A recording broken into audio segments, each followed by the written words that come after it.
You are listening to the Thrive Podcast, where every week we dive into a practical, tactical tip to bring you from a life of simply surviving to thriving. It's personal development for the everyday girl who is done with coasting through her days, done with feeling like she's missing out on the deeper meaning of her own life, and done with mediocrity once and for all. Because it's not enough to simply survive. You deserve to thrive. Welcome back to Thrive, here with the Hubs. Heyo. James is joining me on the podcast this week because it is our 5th wedding anniversary. Woo! And we've been officially dating for 9 years. Literally today. 9 years. So we had some champagne and now we're going to do a podcast together. So we'll see how this goes. But we are chatting all about 5 ways we strive to thrive in our marriage in honor of our 5-year anniversary. All right. So we planned pretty much nothing for this. We've got a couple of bullet points jotted down, and then we figured literally 5 bullet points. Yeah, literally we got 5 bullet points. I think we might have a combined 10 words. So we're really just going to riff off of each other and see if teamwork makes the dream work for today's episode. So All right, let's jump into it. Short and sweet. First thing that we think is a way that we strive to thrive in our marriage. I'll let you kick us off, James, since you this was your bullet point. Wait, what'd you say? Just kidding. The first point is listening. I see what you did there. So to thrive in our marriage, one of the things, and I think it may be more for men, is wow, thank God you said it. Is listening to your spouse, and not just, listening while you're looking at them, but intentively actually paying attention and understanding what your spouse says to key in on whether they want feedback or they want to vent or they just want to share their day. I know I have been guilty many times of listening, but also my mind wanders. So in order to thrive in our marriage, is listening. So, truly listening. Yeah, I've busted you a lot of times of like listening for keywords and then not really paying attention. And I'm someone who really craves to be understood at an extraordinarily deep level. So I always would call you out on that. And then you've thrown a lot. Well, but the tough thing is like your processing speed is so quick, but I will delete my excuse. And look, if you struggle in your marriage with the listening part, one of the things that I find helpful is to actually physically position yourself in front of your better half and give them your attention, look in their eyes. And if you need to, it's okay if you can restate what they just said. It's not weird. It may make them feel awkward at first, but I think it's endearing. I like that. It doesn't mean you're going to perfect it overnight because we are men. We are from Mars and you are from Venus. But that's our first tip on thriving, unless you want to add anything else. No, I'm going to add an addendum though, that these are our tips for striving to thrive, because we're totally works in progress, just like everybody else. So we just wanted to share, like, this is basically things that either have worked for us or really continue to work for us on very much a journey of trying to be the best possible partners for each other. We are absolutely in no way, shape, or form perfect. So we're not coming at it. We're not trying to come at this from a place of, we've got this figured out and we're passing on advice. Like, this is just tips that we think are most valuable, that we continue to strive to incorporate into our marriage and into our relationship every single day, I would say. Yeah, I'm glad that you got my joke in the beginning there, because I could see your face starting to light up at me. I was listening. So what is our second? What's our second? So our second way we strive to thrive in our marriage, I put adapting. Why? Because I think adapting, growing, evolving, I think it's something that has to be kind of like a conscious choice to do together, because I think too often you hear people who say they fell out of love because they grew apart or they were growing in different directions or whatever. And obviously, I think people have natural trajectories of their own individual lives to a certain extent. But I think there's also some choice involved or some intentionality that has to be there for continuing to grow together and continually having hobbies that you enjoy doing together or things that connect you in some way. And on the adapting side of it,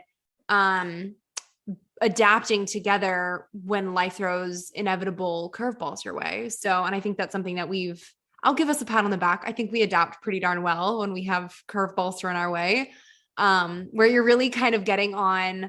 Actually, I remember my mom gave me this advice like forever ago, that whenever you have an argument or a disagreement with your partner, if you can visualize it as two people playing volleyball, for example, instead of being on opposite sides of the net going at each other, you have to think of it as two people on the same side of the net, and you're as a team together going against the problem, not making the problem the thing that comes between the two of you.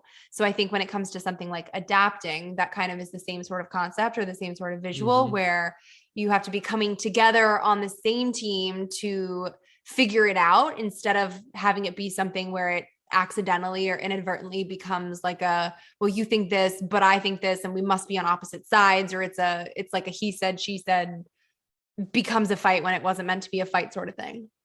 Well, I'll add to this adaptability is, we have, what's the stat? Like 50% of people end up getting divorced. Something like that. Yeah. Anybody in a marriage or in a relationship, everybody at some point is going to have a disagreement in their relationship. And we as human beings have to have this like thought of leaving the situation, because it's always easier when you can control the entire situation. How do we drive control is by ourselves. I think one of the things that has worked for me in our relationship in adapting is giving it just some time. Like if we have a disagreement or if we're on a different page, not rushing to judgment on that first day, sleeping on it, giving it a couple of days and letting your body regulate back and looking at it from a different angle, different perspective. If I compare it to something that maybe we'll all understand is, think about what your favorite movie was when you were young. It is likely not your favorite movie today.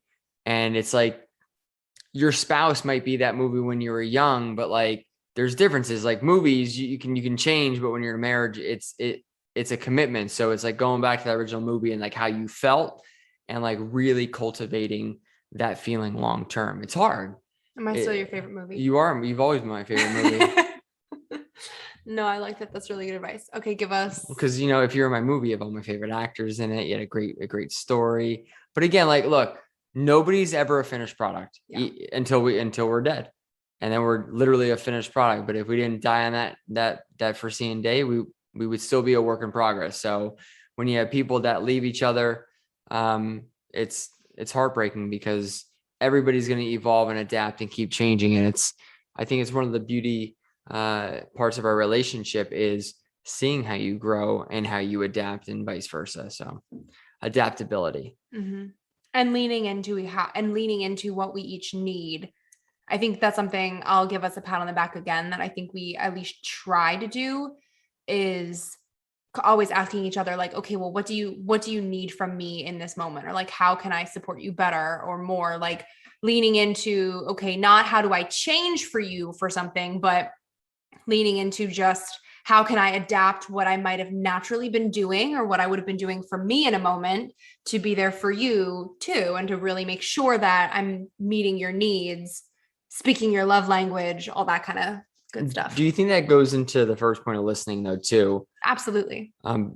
I agree with you, because I feel like in listening is I'm always trying to fix something. If you're hurting, hey, how can I fix it? But I think I've learned how I'm striving to be even better here. Strive to thrive. But is listening for context, like whether you just want to vent versus something, whether you want like good feedback. And what I've also learned in adapting to our conversations over so far 9 years is just really understanding whether you just need some time to figure it out as well, because you may have something that you think of in the moment that may be your solution, but then something else happens down the road that maybe give you clarity in what you're trying to solve. So that's why like adapting and just learning, it's, they go hand in hand here on those two things. For sure. So what's next? Well, yeah, let me see what our notes are. You can give us it. All right. Our next thing we put down here is accountability, holding each other accountable. So I like to sleep in. There is no doubts about this. So Eric and I are both Catholic, and we go to church every Sunday, like many Christians do, whatever denomination they're in. And we go typically to 9:00 mass, right? Mm-hmm. Or is it 9:30? I don't know. But when it comes Sunday, it's like I'm so tired from the week. I don't necessarily want to go to 9:00. I want to go 10:30. But if it's not 10:30, I'm like, let's just watch it on TV. And you've been really goody about like just holding us accountable because we have a toddler and we want to send that message to Olivia that like, look, we want to be a part of this. Here's how we do this. So about holding each other accountable. It's that microcosm of a lot of things we do in our relationship of just holding each other to a higher standard of who we see each other, because it's so easy to kind of get into that rhythm of gossiping or any bad habit or any bad habit that you shouldn't be in. And you ever know, like, and I'm guilty of it. It's like you kind of get in these bad habits, and then you might find somebody in your life that cultivates that for you, and you feel like that's easier. But then having you as a spouse saying like, look, that's not the version of you that you could be. It sucks. It sucks to hear that sometimes, because nobody likes to be told that they're doing something wrong or they can be better. But I really enjoy that about our marriage, is that you always say, like, hey, there's a better version of you in there that I've seen, and I'm going to hold you accountable for that. So that's why I put that down. What do you think? I totally agree. You keep me accountable with my workouts, which I love. I think it's important to have a positive approach with accountability, where it's not coming from a place of shame or guilt tripping someone into something. But like you said, really focusing on the fact that you know someone and love someone for their best self, and you see their potential, and you're pushing them towards that in a very positive, uplifting, encouraging kind of way, not in like a demeaning or discouraging way where it's, like I said, where it's shaming in some way, but where it's really like, hey, listen, I know you might not be motivated in the moment for something, but like, I know that this is your bigger picture, or I know this is your bigger goal. Like, keep your sights set on it. Would you simplify it? It's kind of like a workout. Nobody enjoys physically. Well, maybe some people do, but I don't. No gain. I don't enjoy physically working out. Yeah. But I love the feeling after I have worked out. Yeah. And then it kind of sets the tone for my entire day. Like holding each other accountable is like that workout. It's sometimes it's really difficult, but every single time you are a better human being, at the end of the day, you can sleep and you feel better about that stuff. Mm-hmm. So for sure. And I think it helps keep us on track with our own personal growth goals too, because if you're communicating with each other about goals that you have, or goals for your relationship, or goals for your family, or whatever, and then you're forcing yourself to check in on that and keep yourselves on track, inevitably you will then grow too, because you're holding each other to a higher standard that is naturally positioned for that trajectory. So I think it was a good one you put on there. Thank you. What we got next? Okay. Number 4, fourth way we strive to thrive in our marriage: planned date nights. Yeah, we're not great at this, but we have gotten so much better. Yeah, and I think we strive to do this once every other week. And look, we're blessed. We have Erica's parents that help us with Olivia. We're very blessed by them. Sometimes we don't do it every other week, but when we do have those date nights, I always feel like it's just a really good time that we connect. Mm-hmm. And you ever notice, like, when we go through like our day-to-days, it ends up being week to week. And then you're like, wait, what happened with that month? But like somehow, like, now it's Christmas and now it's 2022. Somehow I remember those date nights though, of just kind of being there with you. And I think like when we didn't have Olivia and we were dating, it's like we did it all the time. And we, I kind of I kind of like took advantage of that, and I like lost sight of like how great that was. So, it's kind of like everything. It's like when you don't have it as much, you appreciate it that much more. But those planned date nights are a really great opportunity for me to build on my listening skills, adapt, and then also discuss how we hold each other accountable. But look, we're not nerds. We don't just do like, hey, I'm your accountability partner every single day. Like, Gosh, no, we're like normal human beings. So, and work on that. But yeah, but I will say, I think one of our last planned date nights was bingo at the firehouse with a bunch of senior citizens. So you say we're not nerds, but like we're kind of nerds. Yeah, I thought we were going to go for like a half an hour. We stayed for the whole time, and we loved every second. I made a whopping $9 that went back into the bingo pot, but it was great. No, so yeah, those planned nights. And I would say how did that start? How did we start that? We were at a place where we were just too stuck in a rut of putting Liv down to sleep, and then we would just get in our routine of sitting on the couch and watching Netflix together or whatever. And like, that's fine. We love that. That kind of is connecting time for us a lot of times, because we're just chilling together and relaxing and unwinding. But it's connecting on a different level, obviously, when you can get out of the house, get out of your routine, do something fun together, laugh together, have conversation, like look each other in the face and talk about something that's not your kid or your job. I think that is helpful in terms of even just like reminding you why you like the person and just having fun times together. Do you remember? We have fun. Do you remember when we first learned about this though? When did we first hear about making date night a priority? Probably a long time ago. It's like a pop quiz. Oh gosh. Was it our premarital counseling? Is there pre-Cana classes? Yeah. Hey-o. Is it pre-Cana? Yeah. Yeah. Our pre-Cana classes, we heard that one of the best pieces of advice that the person in charge was telling us was, go on date nights. Now, if you want to know how to do this, you don't need necessarily money to do this. So it could be, you can go out and get a cup of coffee, or you can go for a walk. It's just, the whole idea of it is just to take you out of what you're used to in your normal day-to-day routine and focus on each other. So, you got to learn how to be creative.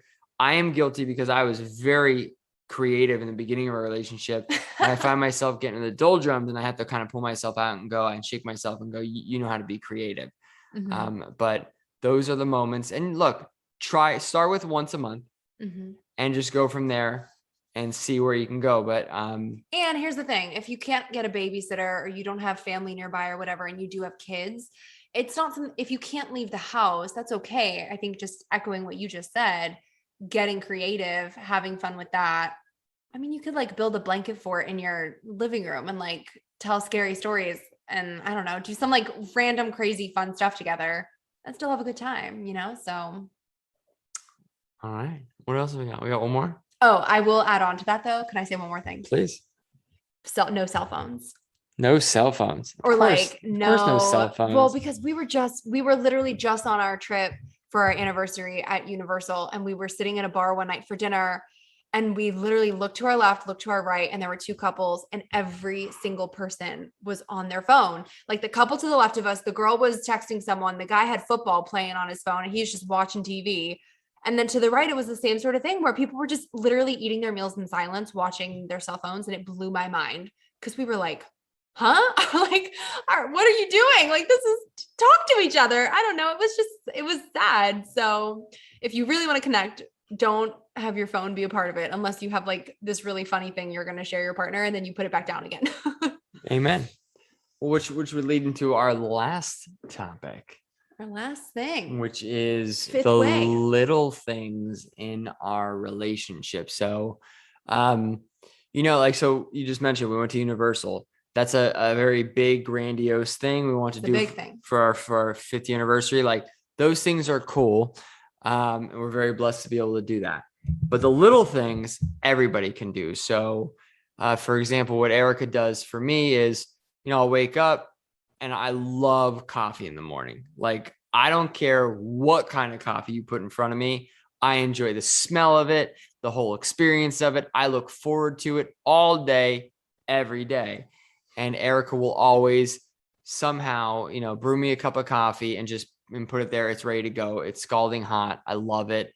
And I don't have to ask. It's like those little things. Or, it's when I get home from work and I see Erica, and she's adapted, she'll start cooking a meal to allow me to kind of change into clothes and settle down and like play with Olivia. Like it's those little things. So you like me in the kitchen is what you're saying. No, I'm kidding.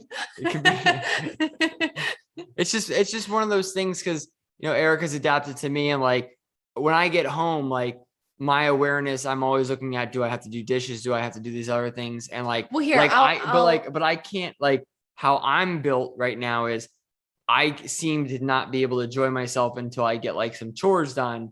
And that's just how I've always been. So like you've adapted and you do those like little things that I just really come to appreciate, which just grows my love for you. And when he says adapt, it's because James, let's give him credit where credit is due here. He's a really freaking good cook. So for a lot of our relationship, in the past, I was not the most domestic type. We can tell him the chicken noodle story. Let's keep that one in the archives, my love.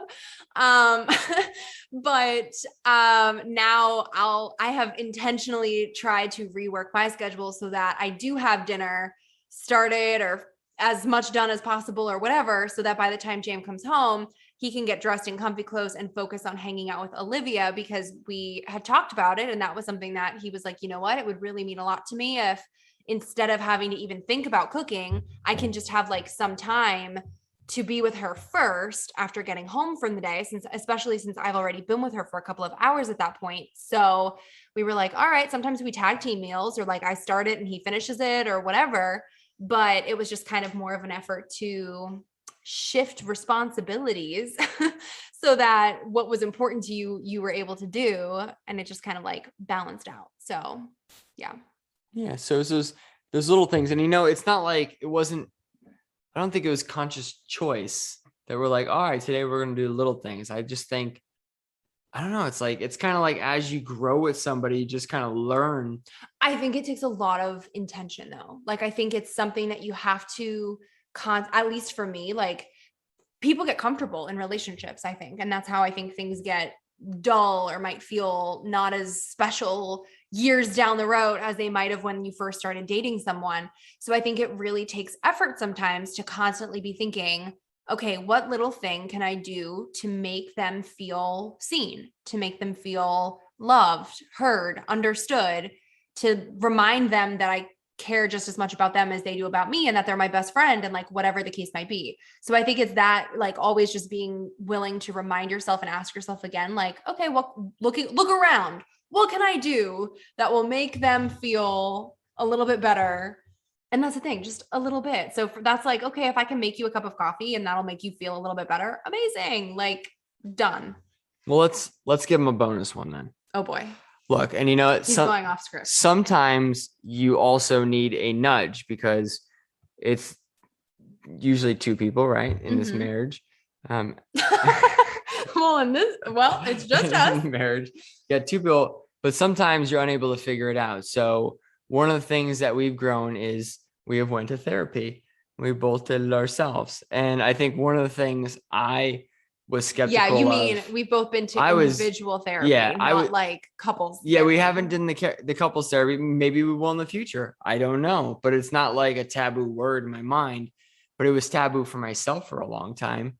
But I think when I went to therapy for a couple of months, I just got to understand myself better and how to take messaging differently and to turn it into where it should be, and that's rooted into love. So I think that has really helped me kind of adapt and do things a little bit differently. If you'd agree with that. If you don't agree with it, say nothing. But no, absolutely. I'm such a huge advocate for therapy because I think it just offers another perspective on life in general. And I think it's much better to talk to a trained professional about your relationship than it is to talk to an undoubtedly biased source. As much as someone like your best friend or as much as your girlfriends might love you or your guy friends or whoever, they're biased because they are your friends. They're your side. So, yeah. Right. So granted, some no friends matter are how awesome. Many times they say they're not, they're going to be, here's the thing. Middle person. It's never that way. Some could get if you have a really, really good friend who can who's willing to tell you, like, shoot you straight. It's rare. Right. It's rare, like finding but it could a unicorn. happen. It could happen. But I do think that having some sort of like third party outside perspective for harder conversations or whatever the case might be, just advice where they can tell you to your face when you are in the wrong. I think that's really invaluable because it helps fast track your growth and not have you in a stuck mindset where you're doing something or acting in a way that's just not serving your relationship the way that it needs to. So yeah, 5, but actually 6 ways we strive to thrive in our marriage. We always like to go above and beyond. This is true. That's who we are. So yeah, that's all we got for you. Any parting words for the people? No, just looking forward to talking about the 10 things. Oh boy. We do in 5 years. Yeah, stick around. 5 years from now in a podcast near you, you'll have 10 ways we strive to thrive in our marriage. But thanks for joining me on the podcast, James. Oh, glad and love it. Love you. Love you. Wait, before you go, make sure you're subscribed to never miss an episode of Thrive. Drop 5 stars on your way out if you like what you just listened to, and come join the party on Instagram at thrive.podcast to stay inspired and thriving all week long. Thanks for tuning in. It's your time to thrive.